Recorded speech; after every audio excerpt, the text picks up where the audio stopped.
Well, greetings everyone. I hope you're having a joyous Sabbath. I fell asleep here Friday morning around 6 o'clock in the morning, and I woke up here, after 2 o'clock in the morning for Sabbath. So it was a great rest that I had, but I had a lot of questions and things. Mental uh, exercises are much greater than physical. Going to the gym, working out for a couple hours, nothing like the questions that I've been blessed with. And I thank each and every one of you for these questions. They do help me, they help you, they help all of us. Our King, appreciates it. The Holy Malachim dance and rejoice when they see one that is newly converting, coming to the knowledge of the truth, and actually accepting our King for who he is. And there's a lot of new people that are, and I don't even want to say people, I'd rather say there's a lot of new children that are coming out, and you must enter into the kingdom as a child.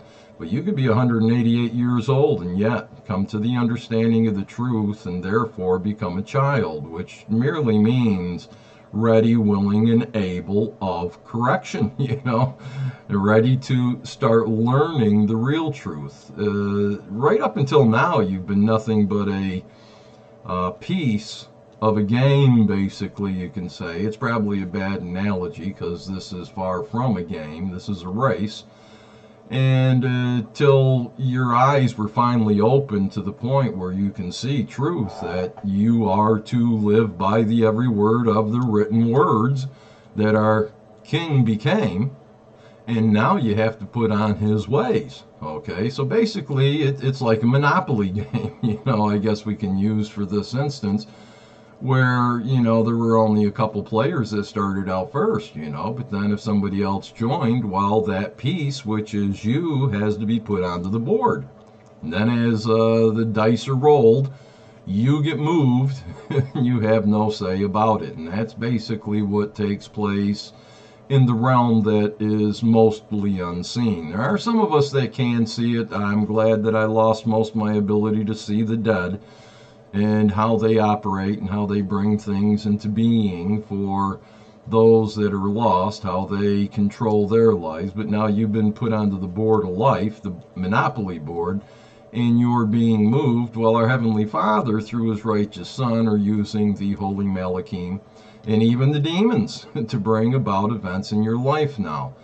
A lot are horrible and a lot are very hard to bear, like when you first started to believe. All of a sudden it seems like the mountain is on top of you and you're supposed to climb the mountain, but you're under it. Go, I can't even see the light hardly, but yet you're expected to climb that mountain. And it seems, unsurpassable. It seems like you're just caught up in devastation after devastation. You see where you have fallen short during your lifetime, and now it's time for you to repent, and it seems overwhelming. You get this great fear of our Heavenly Father, you get the great fear of our King going to come to you and say, hey, I never knew you, depart from me, you who practice lawlessness. But it's quite the opposite. If you start believing the truth and start walking in the truth, our King's going to say, well done.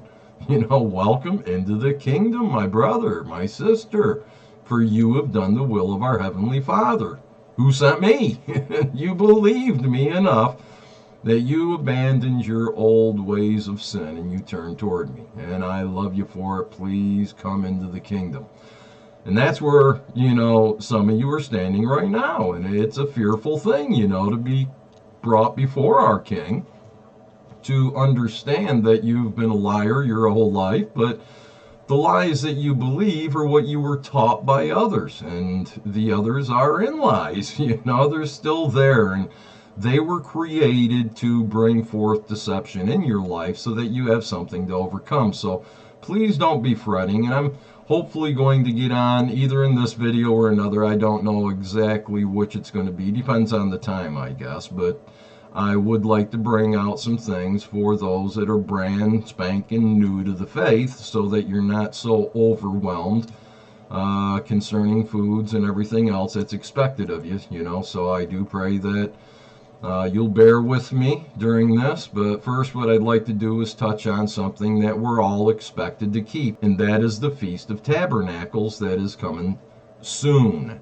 Okay, now here in March 2020, and I do encourage you to go look up this Old Farmer's Cattle Almanac. It's under www.almanac.com. And then in here, you just go to the calendar, and it'll show you here the moon phase calendar, which you click on, and it'll bring you up to this. And then, of course, you'll have to put in the date and the month to find out when the new moons are. It just so occurred that the first new moon of this sacred year fell in March of 2020 here on the 24th. Okay, so it was 5:29 a.m. in the morning on the 24th, and that was the first new moon. So there's one new moon, and of course we're going to look at what the command is here. It says here, then the Father spoke to Moses, saying in Leviticus 23, now verse 24, speak to the children of Israel, saying, in the 7th month, and on the first day of that month you shall have a Sabbath rest and a memorial of blowing trumpets, a holy convocation. You shall do no customary work on it, and you shall offer an offering made by fire to the Father. Now this offering is being made on your behalf by our King, who is over the temple. He's our high priest in these last days and in the kingdom of heaven, where he is right now, sitting on our Father's throne with him. He is the one that is bringing forth these offerings, and there's going to be offerings forever. You could read about it in Ezekiel, where these offerings, even for sin, for ignorant sin, is going to take place forever. But anyway, it says the 7th moon, the 7th month, the first day you're supposed to, grab a hold of your trumpets. And, I showed before where you could even use a plastic, soda bottle or whatever, with the bottom cut out and, blow a trumpet, if that's all you have. But you're supposed to be blowing the trumpet on the first day of the 7th month. So anyway, let's go through the months here. This was March 2020, the first new moon that set the circuit, the order for the feasts. We had the first new moon, the 10th day of this new moon, you were supposed to pen up the goat or the lamb that was to be used for the Passover. And then, of course, on the evening of the 14th, which is the 13th day at sundown, began the 14th day's evening. And in that evening, you were to bring forth the meal, the lamb or the goat, kill it, roast it with its entrails and everything, and then bring it in your house, lock the door, eat it, and whatever was left over from that meal you were to bring out after, after the Passover was over, after the sun had rose. You were to go out and burn up all the bones and the hide and everything else that was left over of that meal offering. And then the next evening, which would be the 15th day, and it's always a new moon, it's always a full moon. Now, if you're looking for the crescent, which is God worship, you're going to miss the full moon. You won't have a full moon in your feasts. In our Father's feast, you won't have a full moon because you're not keeping his feast. You're keeping your own, and you won't even have a full moon in your feast if you watch for a crescent. A crescent is not a new moon. It only verifies that the new moon took place. King David and Jonathan were out in the field, and King David says, behold, tonight or tomorrow, I forget which, tonight or tomorrow will be the new moon. Well, they knew it would be a new moon. You can only guess for a crescent. They weren't going by a crescent. Every 14.765 days from this new moon or any other new moon, you will come to this. Every 14.765 days. Now I'm going to hit the next month, which will bring us to April. Here's April. Well, here is a full moon. From the new moon to this full moon is 14.765 days. And from this full moon to this new moon, which is the second new moon, is 14.765 days. King David knew exactly when a new moon was going to come to pass. He didn't rely on a crescent. Only God worshippers of the moon, rely on a crescent to see, and then they'll start their count, which is in complete disobedience to our loving Creator's commands. He said, speak to the children of Israel, saying, in the 7th month, on the 1st day of the month. It didn't say on the 3rd or the 2nd or the 4th day of the month. It said the 1st day of the month. When the new moon takes place, that's the 1st day. And it says, you shall have a Sabbath rest, a memorial blowing of trumpets, and a holy convocation. And so many people that read scriptures, and think they've got things right, they'll want to say that every new moon is a Sabbath, and that's not true. It's only here on this month, the 7th month, that the new moon is considered a Sabbath. And the memorial for blowing trumpets, a holy convocation, it's called the Feast of Trumpets. So let's finish the count here. Here we are in April, as you can see here. This is April. This is a new moon, so that made the second one. The first one was in March. This is the second one in April. The next month is May.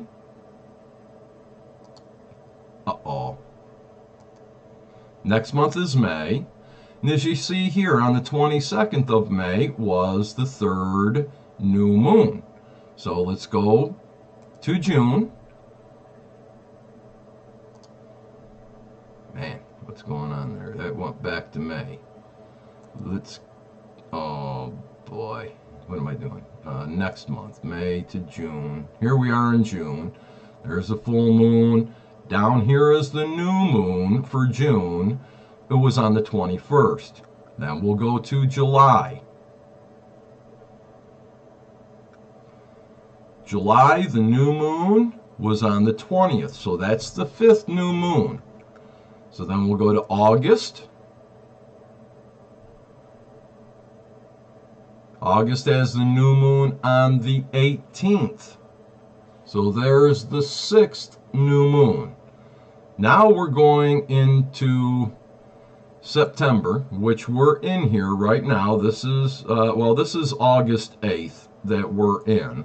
But September here, it shows that the new moon is on the 17th at 7 a.m. where I'm living. That is the 7th new moon, and that is the 7th month. This here day on the 17th, from the 16th at sundown till the 17th at sundown, is the Feast of Trumpets. So this day, from sundown to sundown, you should be bringing out the trumpets, keeping it as a Sabbath day. No work, no playing games, unless they're scriptural games, such as like the Adam game, where you can take any animal. Adam was given the animals to give names unto, and like if the first person in the game, if there's several of you or even two of you, and one says something like an owl, well, owl is an animal, and the next person, what they'd have to do is take the very last letter of owl, which is L, and bring forth an animal like a lion.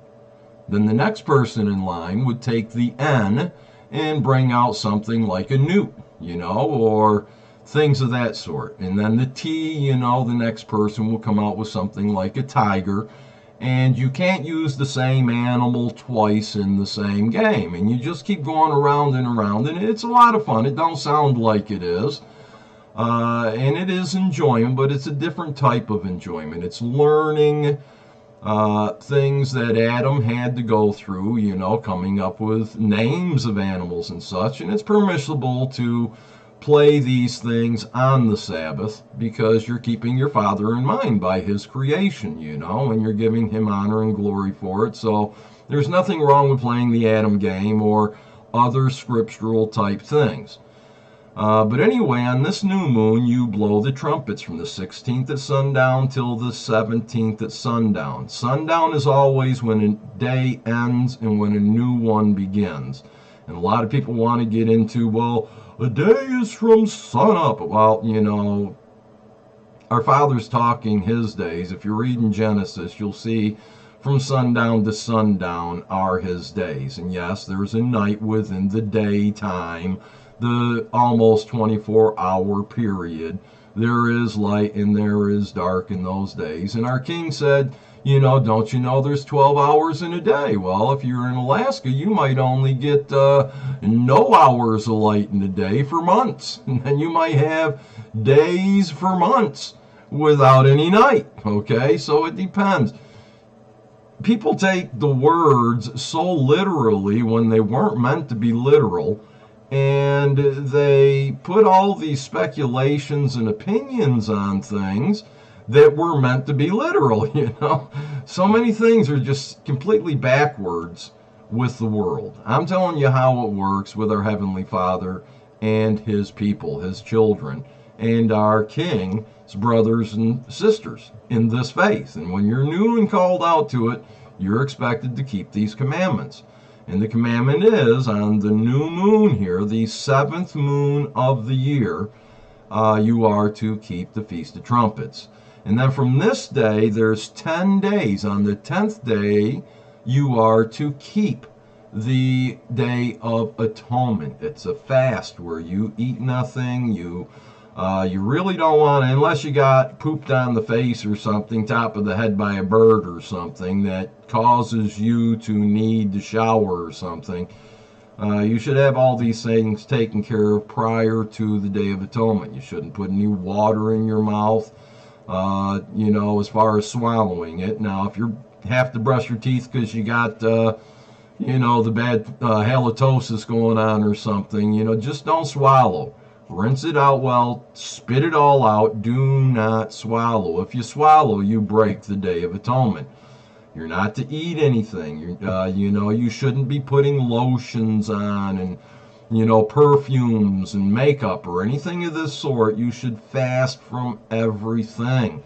It's a day to pray and to come closer to our King. It's a day to afflict your souls. And if your soul isn't afflicted, and I know there's a couple of you out there whose souls are afflicted right now because you're brand new in this faith, brand new on the walk, brand new trying to get onto the true path, and it's horrifying, and you're going through this affliction. So hopefully this Day of Atonement will be especially difficult for you to where you keep the commandment that you must afflict your soul on this 10th day, which from my calculations, and I can be wrong, please do correct me if I am. I can accept it. I don't want to be wrong, but I've been wrong on days before, okay? I'm not the best counter, but I'm getting better through the practice. This here 17th of September here is the first day of the 7th month in our Father's calendar. The 10th day, so let's count. 17th is first. Sundown hits, the 18th begins and stops at sundown. That's the second. The 19th is the third. 20th is the fourth. 21st is the fifth. 22nd is the sixth. 23rd is the seventh.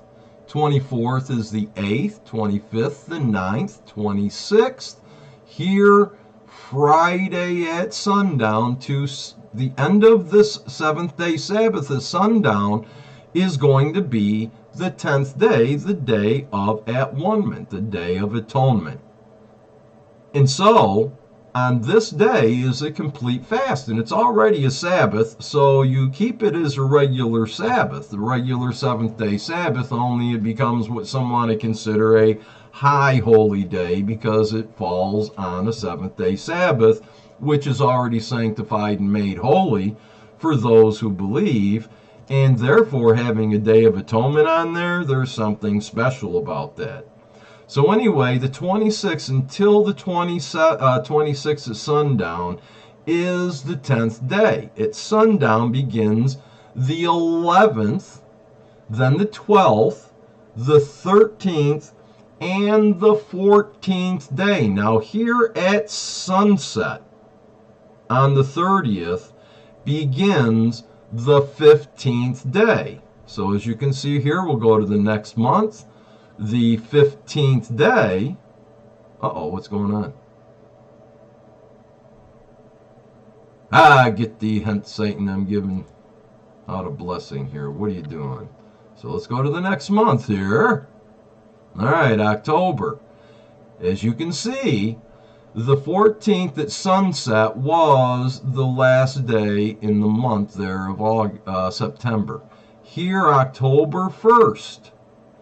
Right here, October 1st, which is also the full moon. It's 14.765 days from the new moon that took place in September, which was the day of Trumpets. Then we went through the Day of Atonement, and now the 14th at sundown starts the 15th day, which it brings out here in Leviticus chapter 23.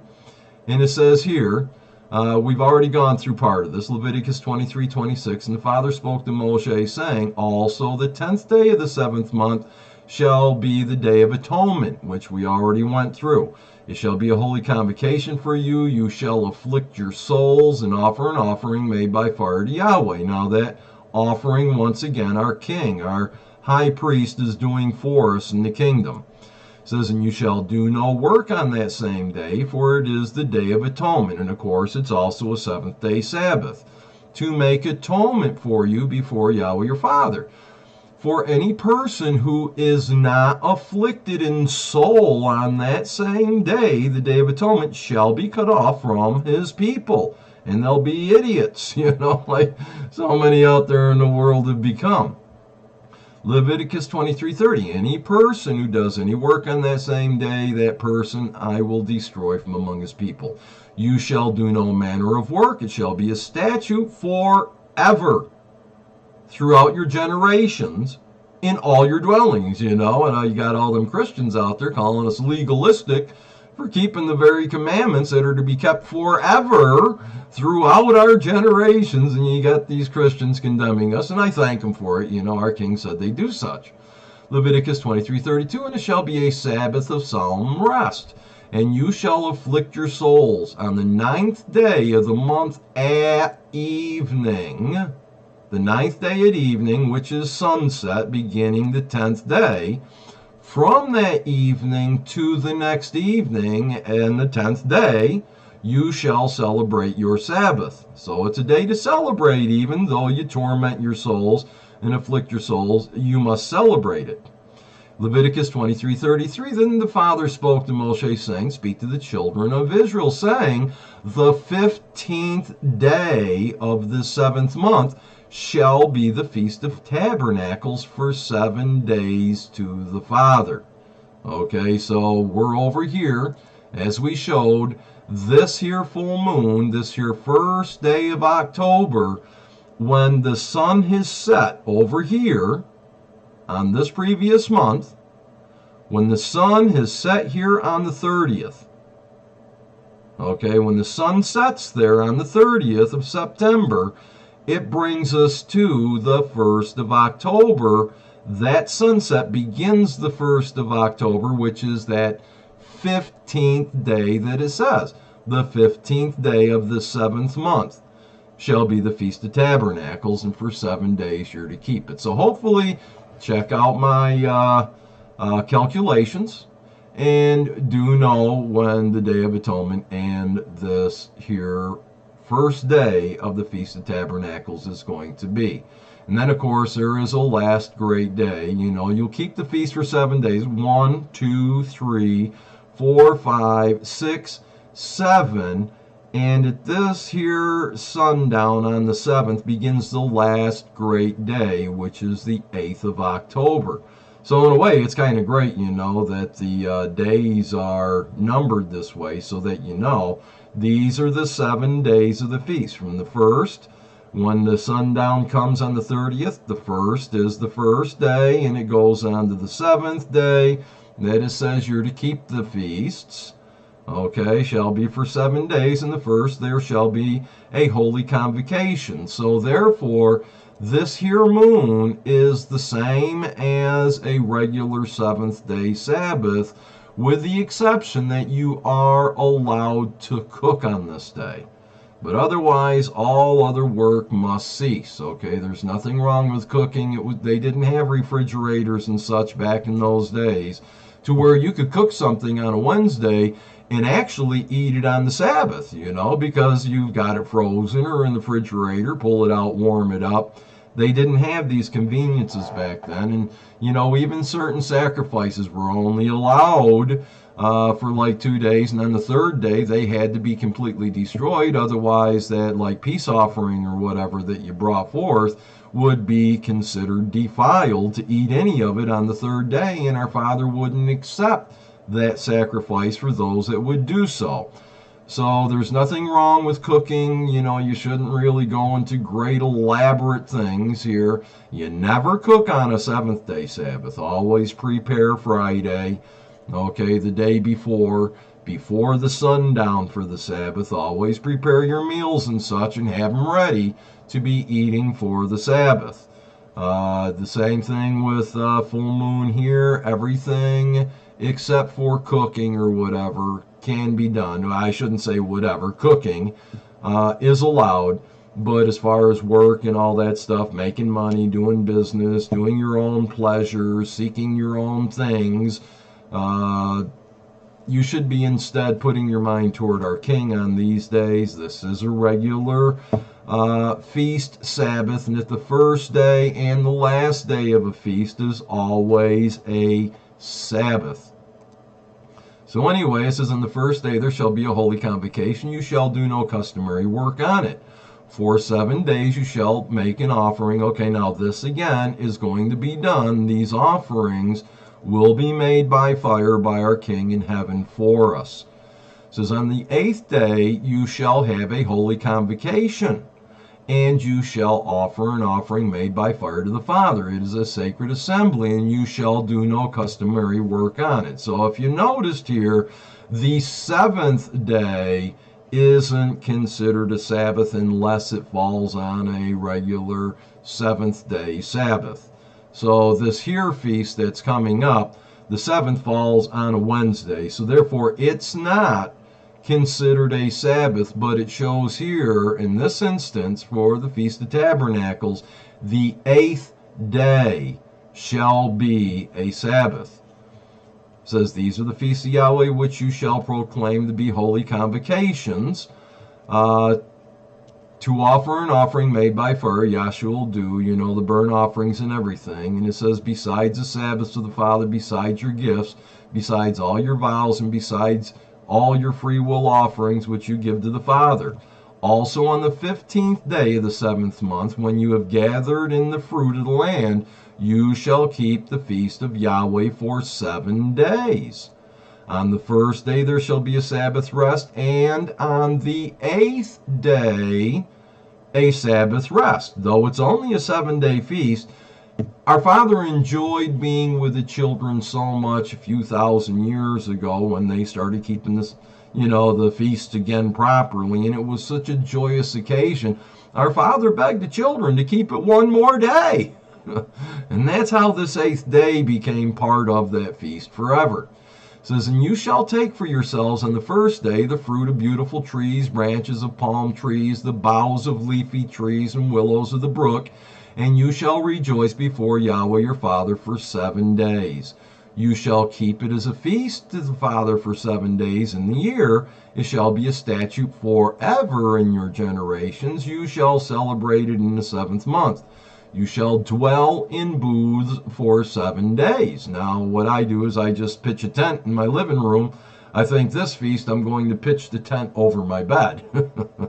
And I'm going to line it with branches of the trees and such, the boughs of the trees, and hopefully some fruit and things of that sort I'll put on there, and I'll eat in my little tent there. I also have a tabernacle already set up where I'm growing vegetables and stuff in my living room. And I can go in there and I can eat my meals inside the booth. It won't be a hindrance to me or anything. It's how we're to keep the feast. In these booths, we are to dwell in the booths, okay? We're to, to stay in the booths, you know. So therefore you can pitch a tent, or you can even construct in your living room or over your bed or whatever. Take yourself, you know, poles from the trees, from the forest, and make yourself a little tabernacle, a little booth that you can dwell in during the feast. It's fun. The children will love it, you know. I mean, pitching tents, you can put a blanket over the top. It doesn't matter. You know, put some branches on there like we're commanded and enjoy it. It says that your generations, here in verse 43, that your generations may know that I made the children of Israel dwell in booths when I brought them out of the land of Egypt. I'm Yahweh your father. So Moshe declared to the children of Israel the feast of Yahweh. So with that, my friends, I'm going to, I guess, cut off this one. I'll get on to the other video to try to help those that are brand new in this this walk. You haven't really come to the true faith yet until the schoolmaster brings you there, and that comes through practice. It doesn't mean our king, doesn't know you. He does know your hearts. He's the one that opened your eyes so you can see. And now everything, my friends, are based on what you're going to do. Are you going to obey, or are you going to walk in the paths that you used to walk in? Now, hopefully, you're tormented enough seeing the sewage pile that you woke up in, where our king brought you to a little bit of life there, to where you can see that you're in a pile of crapola, and it stinketh greatly, and that's what your life is. Now, you got to clean it up, and it's going to be a project, but it can be done, okay? And I know some of you don't have much money and things of that sort to get rid of everything out of your kitchens, and the closets that are full with garments that are not acceptable to be worn by the holy people of our Father, as well as, something that some of y'all may not know, and this is a bad example of it because this has been through the washer and dryer. But this is called the seat, okay? And I've got to go ahead through here and try to pick out all the, all the knots and everything that came through the dryer on this. But you are to have one of these strings of blue within this seat or this tassel or this lot, this fringe. And we're to wear these on the four corners of our garments. And it's a sign that everybody else knows who you are, but it's more of a spiritual sign. When the devils see it, they don't want much to do with you. Unless, of course, you're a poser. Those that are not of the 144,000, those who have not been called, but they bring these things upon themselves. A lot of them will wear kippahs on their heads, and they'll wear tallits and think that they're Levites down here, and that they've got the kingdom and all these things, but it's simply not true. In fact, if you're going to wear a kippah or something that's for prayer, put on your head when our Heavenly Father, through His righteous Son, said that you aren't to have your head covered when you pray. As you can see here in 1 Corinthians, it says, it says here in verse 3 of chapter 11, it says, but I want you to know that the head of every man is Messiah, and the head of woman is man. And that's another reason, why a woman is not to be of the 144,000, because Yahshua is not the head of a woman. The head of a woman is the man. But the head of Messiah is Father Yahweh. And every man with a kippah on their head or whatever else you might put on your head while you pray, every man praying or prophesying, having his head covered, dishonors Yahshua. They dishonor their head. So all these out there pretending, and they may even have, the tassels or the seats on their garments, and they're out there just pretending that they're doing what's right, but they pray with their heads covered. Our king don't even know them, okay? They're just playing. They're like children they got up in the attic into mom and dad's old trunk where they got their the clothes they wore on their wedding, and they sneak into them and stand in front of the mirror, and the little daughter, her feet are like where mama's boobs were in her dress, and the young man, his daddy's jacket is on the floor. You can't see his shoes or anything, and got his little hat on his head, that comes down almost to his eyeballs, and they're looking in the mirror together and thinking, in their imaginations that they are their parents, that they're all grown up and they have their own families and everything. And that's what goes on in the minds of these people that are disobedient to our King's every word. And he says, every man praying or prophesying, having his head covered, dishonors his head.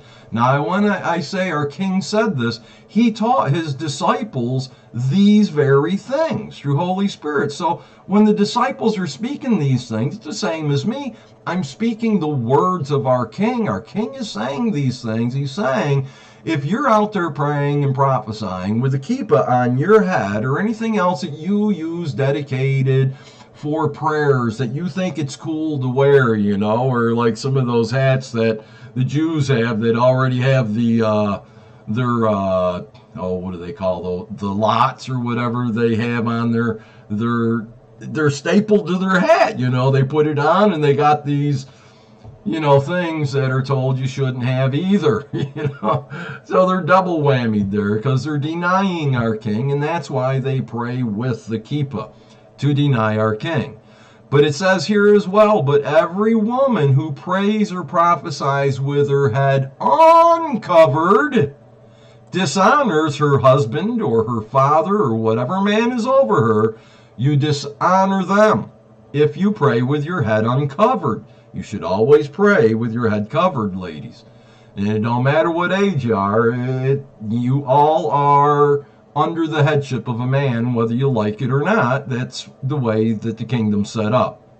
It says, for that is one and the same as if her head were shaved. For if a woman is not covered, if she doesn't wear a shawl or, a kerchief or something on her head, and it should be linen actually, you want to get down to it because the frequency helps open your mind to do righteousness.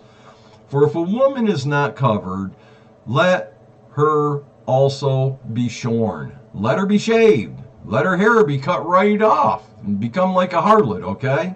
Because that's what you are if you do it. But if it is shameful for a woman to be shorn or shaved, let her be covered. It talks about how your hair is your glory, ladies, okay? So it's better to shave your head than to pray with it not being covered. Because you're a harlot, okay? You become a harlot, a spiritual whore, if you go against your husband or your head, your father or your older brother or your uncle or whatever it is that you're being raised under. You are being a dishonor to them, and you're dishonoring them if you pray with your head uncovered. For a man indeed ought not cover his head, since he is the image and glory of the Father. But woman is the glory of man, for man is not from woman, but woman from man.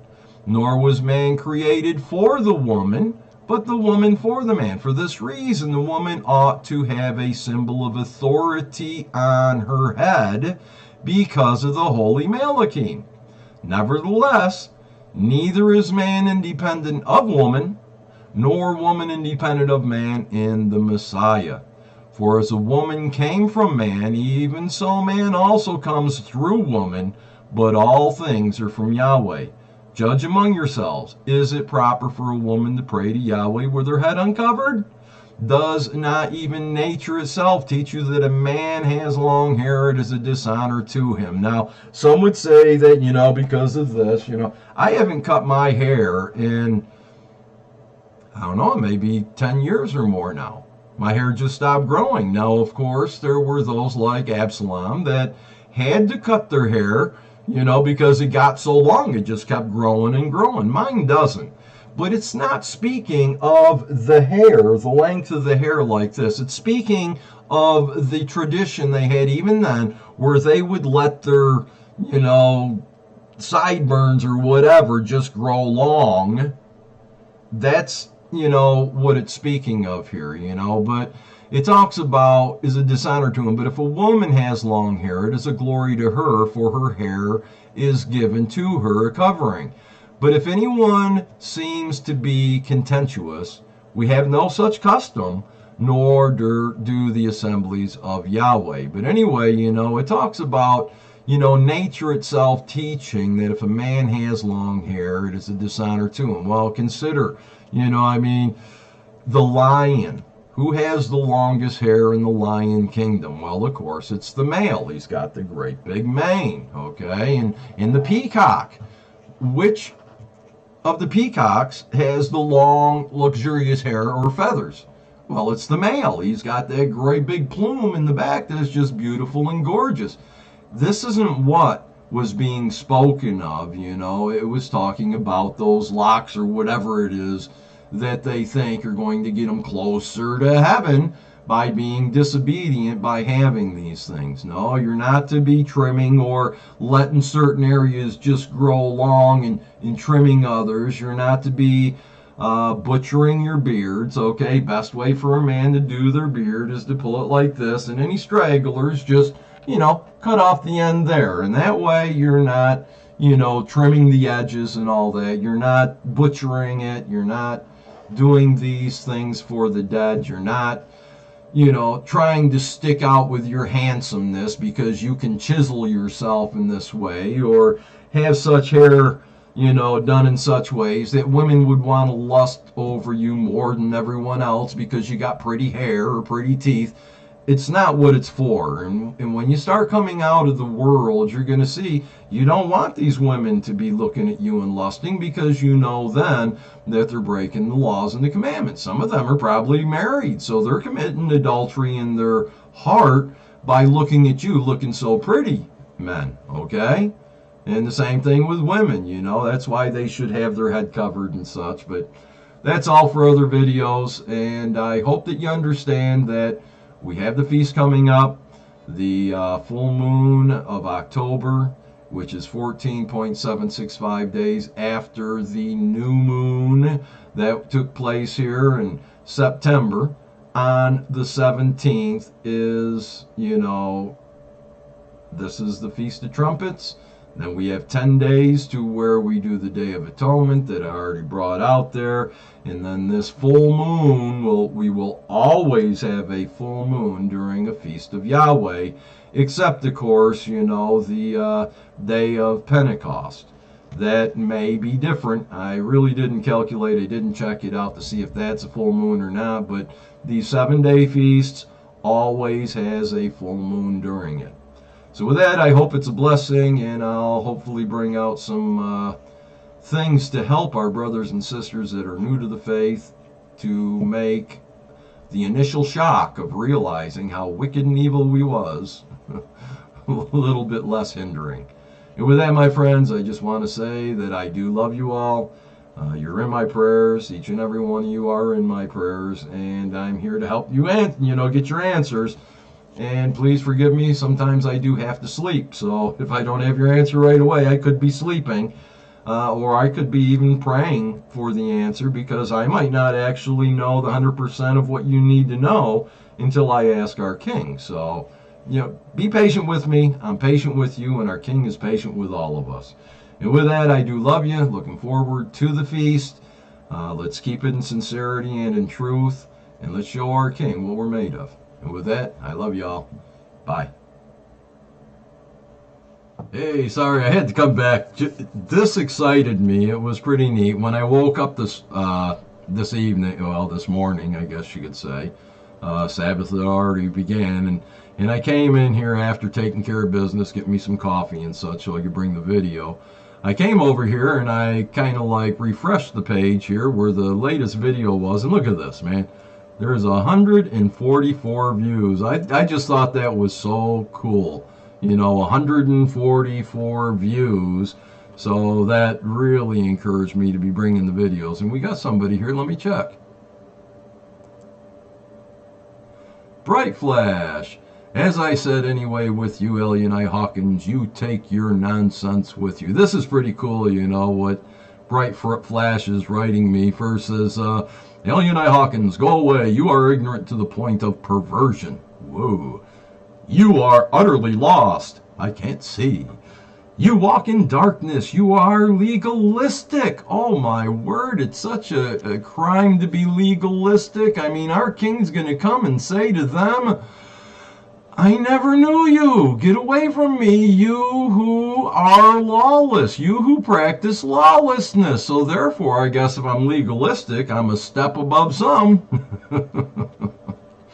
And then she wrote back again, or he or whoever, Al-Yahnai Hawkins, the darkness you walk in is treacherous. The fact that you behave yourself or believe yourself to be one of the 144,000 in and of itself sufficient for me to know that you are deceived. You know, I always thank the fella for it. You know, I mean, our king said they'd come. You know, they come against us if we kept his, you know, every living word. If we obeyed him, they would come, you know, and it's better that they do that than to talk about us as though they did their false prophets before him.